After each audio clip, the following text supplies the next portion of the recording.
Hey everybody, Tom Foster here at Foster Web Marketing, and today I have a special presentation. I'm here with Zach Stone and Jamie Kelly, who are web analysts for Foster Web Marketing and works with several of you and with several of our clients. And we're talking today about an interesting topic that continues to get brought up that we would like to kind of clear the air about, which is setting up satellite offices or Regis offices to cover another area that you might want to go into. Or another location. And so really there's the bottom line, there's a right way to do this and a wrong way to do it, right, Jamie? Yeah, that's right. I mean, branching out into new areas, new geographical cities is always difficult. First and foremost, you need office space, and the virtual offices offered by Regis, or I'm sure there's other companies, are really attractive in that respect. You can, for a pretty affordable price, have some office space that you're available in. You can meet clients there, which is super convenient. And when done correctly, it can also offer you an opportunity to increase your online presence in that area as well. And it's a good idea in many respects, right? I mean, if for the right business reasons, it's a good idea to open another office location, correct? It can be, excuse me, it can be a great idea. You're absolutely right. There are some risks involved though, particularly when it comes to your online search visibility, and the risks deserve to be mitigated before you jump in without exploring those options. So Zach, what are some good reasons for a lawyer or doctor to open up a satellite office? Well, the first one is convenience. A lot of people get injured, they're not able to travel as far. It might just be a good part of your business to go out and reach to these people in the areas that they're from. That's the first reason. The second reason is if you do it right and you put in the effort, you put in the time, it can be a good way to bring in local traffic from those areas that you don't currently have a staff location at, but you want to get more visibility there, get more cases there. So it can improve your local SEO if you do it the right way, and it's just also great for convenience for clients. Okay, now let's just separate Regis office from go set up another office like normal, right? Like where we would go, like if we have this facility in Fairfax, if we wanted to set up another facility in Alexandria, or if we're a lawyer and we want to go do that in Manassas or whatever, what's the best way of going about doing that? Well, in a perfect world, you would want to have your own office space, right? That would be the goal. The reason these virtual offices exist in the first place is because that's not financially viable. It's expensive for a lot to of set people. up another office. Yeah. Especially if you're looking to expand into a new area that's more highly competitive, larger population, that's inherently going to be more expensive. There's competition to there. begin with, yeah. So in that respect, the virtual offices are really attractive. If you're not able to afford your own standalone office space, there's a lot of reasons why you might be drawn to the virtual office space. Okay, so if you're on a budget, you can't, I mean, ideally you want to go out there and set up your own office space, rent it, fill it with furniture, get a receptionist for a variety of reasons that we're going to talk about, right? You want it to be the real deal. Yeah, if you're, if you're expanding your business to the point where you're expanding office locations, it's worth it to do it right. Right, that's the best way to do it. Most expensive, but most effective for a variety of reasons. True. Now, the second way to do it would be because a lot of our lawyers will share offices with friends and colleagues that might practice a different area of law or whatever. What do you think about that, Zach? That can be okay in some circumstances as well. As long as you're able to show that you have a unique address there, then you should be able to have a good local presence there. You also need to have a unique local phone number, because if you don't have a unique local phone number, your main office phone number might merge with this other office because you're using the same number for both, and all of a sudden your Google Plus listings merge. And we're going to talk about all that, the SEO notifications and it can really mess everything up. So you got to be careful about doing that. You got to consider, well, who am I going to go into co-locate or share an office with? Am I able to get a different address? Am I able to get a different number? Yeah, the big thing is the local phone number at that office that's only going to be used for that office, because if you don't have that, there's no way to differentiate between you and that other business or those other businesses, depending on how many people you're sharing that office with. Right. And so the third way that lawyers are doing it, really it's lawyers that are doing that, is these Regis centers, which I think that Regis is a great thing. I mean, like, there's nothing wrong with it. I think that it provides a great solution if you're traveling somewhere or if you need to meet people, like what we were talking about. But tell us a little bit, Jamie, about how Regis is not a great idea in some respects. There are logistical complications that arise when you try to use one of these virtual office spaces, one of these Regis locations, as a new office location for your firm or your practice. Like we've said, there's a lot of really attractive reasons why attorneys and other small business owners are drawn to these Regis offices. They even offer call forwarding. You can get a local phone number. The problem in that respect is that Regis uses that phone number for probably everybody who rents office space from them. And that could be dozens or even hundreds of different companies or individuals. And then all of a sudden, if you have all of those people trying to use that phone number and that address as their new office location in whatever the city may be, you can absolutely confuse all of these information aggregates. You know, Google and the other major search engines are the first that come to mind, obviously, but there are a lot of others as well. And when you do confuse the issue by having multiple businesses all trying to say that they're at the same location with the same phone number, you can absolutely harm your online visibility if you're not careful. Right, and we've seen it. I mean, like you guys do local SEO work, and local SEO is critical in these days, correct? That's More and more important. And what we see is a giant mess out there of clients coming to us with horrible local SEO problems because of Regis sites, and because of trying to just, and innocently doing it. It's not like they're trying to do anything tricky. Yeah, no, it's not. Most of these cases are not people trying to maliciously manipulate search results in any way or anything. You know, if you aren't aware of these sort of functional logistical implications, you know, the virtual offices seem like a no-brainer, right? But the important thing to remember is that there are very real risks that you're taking with your online visibility if you're just going in without knowing all the details. So Regis are fine if you want to go meet clients there, and this is another space that you offer that you can meet clients there for convenience sake. You can even have that as a satellite office, but what you can't do, or what will hurt you, and listen, we applaud setting up satellite offices. Great, good, awesome. That means your business is exploding and doing well. But where you can hurt yourself and go the other way is if you're publishing the same phone number and the same address, your NAP, your name, address, phone number, on your website, because a lot of other people are publishing that same address and phone number from that Regis place on theirs, and that's what confuses Google. And they don't know. We've even seen Google Plus profiles where they've combined data from attorneys From two completely from separate practices. completely different law firms, Yes. because of that Regis thing. And one thing that people don't really understand a lot of times is that there are these data aggregators that go out and they find this information, they add them to local citation websites. You might Yellow Pages or whatever it might be, but these data aggregators are going out and collecting as much information as they can about as many different businesses as possible.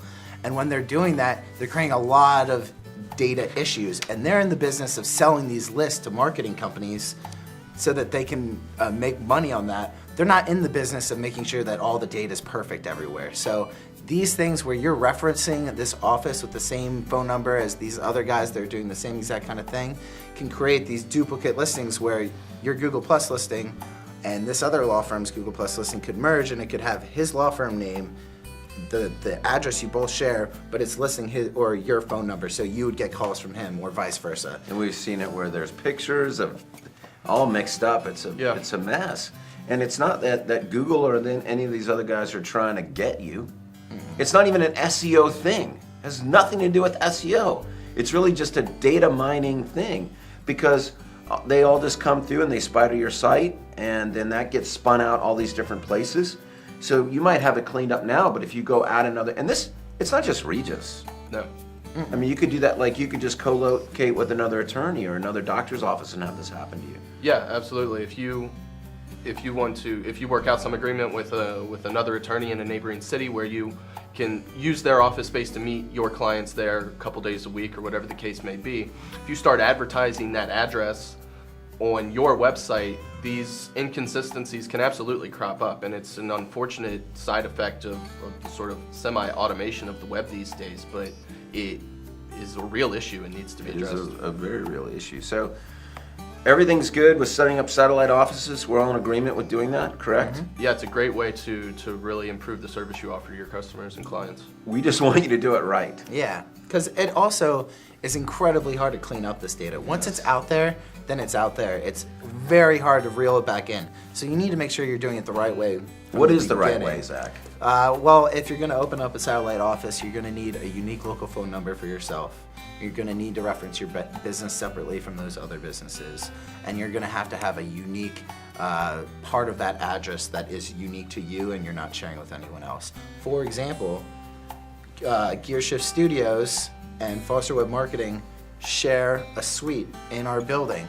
We have separated the two by adding suite 470A for Foster and 470B for Gear Shift. By doing that, that address is unique enough.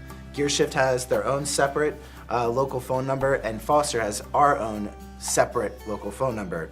Our brand names are different. That is enough information for Google to determine the difference between those two businesses.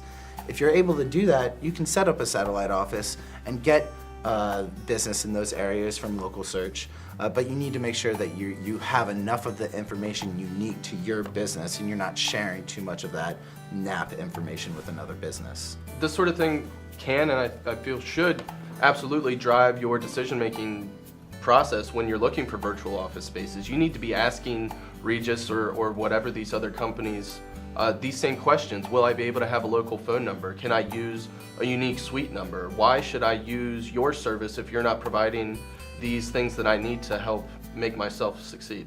Right, and that's the point, guys, is that, with Jamie, you just got to ask some questions. And this is what we're telling you. The critical thing is that you have a different name, address, and phone number from anyone else at that particular place. That's really it. And you need to make sure that they don't try to mimic you, because that could bring you down too. And so it's a great thing to do. That's fantastic that your business is doing well enough to do that, but it can hurt you if you don't follow those steps. Make sure that your name is different than anybody else there, right? The address is different and the phone number is different. Yeah, and make sure that when someone calls that phone number, the receptionist knows that that's an office location that would be called from that number. If they don't, Google's going to come to verify that office location, and they're not going to be able to because they're going to ask the receptionist, where's your office located? If they don't mention that location, you're not going to get verified. So all that effort could go for naught if you're not actually telling everyone that's involved in this situation how it's supposed to work. And also, if you use your same local phone number for a satellite office, you could end up creating duplicate issues with your Google Plus pages, because Within your own, with yourself. Yeah. You could, in some cases, and this would be, I guess, a worst case example of this in particular, but if you create a duplicate page or duplicate listing issue with yourself, what could potentially end up happening is you lose the visibility in your actual home city.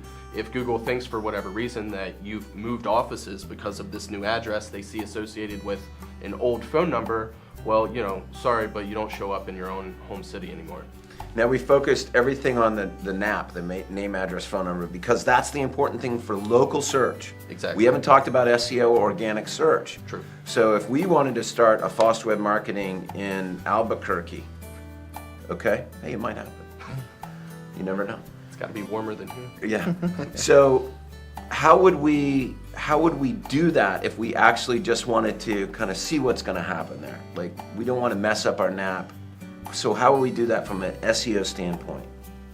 You would have to have a physical location there. Beyond just the local search ramifications, it's going to be very difficult for you to rank organically in any location where you don't have an actual physical presence. But that physical presence needs to be backed up with content on your site. You need to be providing customers or potential customers what they're looking for. They need to know that you're available in that location. You've just opened a brand new office. That's a great entire marketing angle, right? Well, let me ask you this. So if I just want to see if I'm going to get business from Albuquerque, can I just throw some web pages up these days? It'd be a waste of time. It's just not going to work. So it doesn't work like it used to? No, Google's a lot smarter in a lot of respects these days than it has been. It's getting much better at understanding and interpreting all of the data that we've been feeding to it for however many years now. And they're getting a lot better at figuring out what is just thrown up like that in an attempt to hit the first page in some area and maybe drum up some new business, and what's actually going to be useful and meaningful to Google's end users. And that's what they care about, not the businesses advertising through Google, but the end user, Google users, searchers who are And the using businesses that are out there advertising on Google should care about what the end users are looking for too. it. Absolutely. Okay, so we're going to be done here. But, I mean, really, is Google going to stop making changes, guys? No. Is Google trying to create the best search engine for users to find information that they're looking for? Yeah, that's the goal, and that process changes all Right. the time. And do any SEO people have control over that process? No. No. There were, I think, over 370 updates to Google's search algorithm in 2014. It's more than one a day for those of you counting back at home. They're serious business about creating the best search engine ever and creating the best, they're all about creating the best products. So they're not going to slow down or go back to the old days of old SEO where everybody tricked Google. They are trying to provide a better product constantly for their users. And what do? We just try to get our users or our people that own businesses to understand how Google operates in a constantly changing environment. It doesn't have anything to do with being fair or reasonable, or they don't care about your business. So if you're trying to scam Google still, if you're trying to do SEO tricks, it's just not gonna work. And you might not want to hear that, but it's just the facts. And if you want to be convenient to the people in those areas, you can definitely say, we meet people in Manassas, or we meet people in Front Royal, or wherever it might be. And then when they call you, they've seen that you serve that area, and you say that you would go out there and meet them. Tell them the address of that office at that point. Don't put it on the website. Just make sure that they know we serve that area, and we'll meet you wherever city you might be in. And if you're gonna try and start another business in another city, that's starting another business in another city. It's a lot You to have to manage. put resources into it. Anyway, all right, Jamie, Zach, thanks a lot for this quick discussion about local SEO and satellite offices. Happy to help. We'll be back soon. Thank you so much. Tom Foster at Foster Web Marketing, Zach Stone, Jamie Kelly, Web Strategy Analyst Ninjas.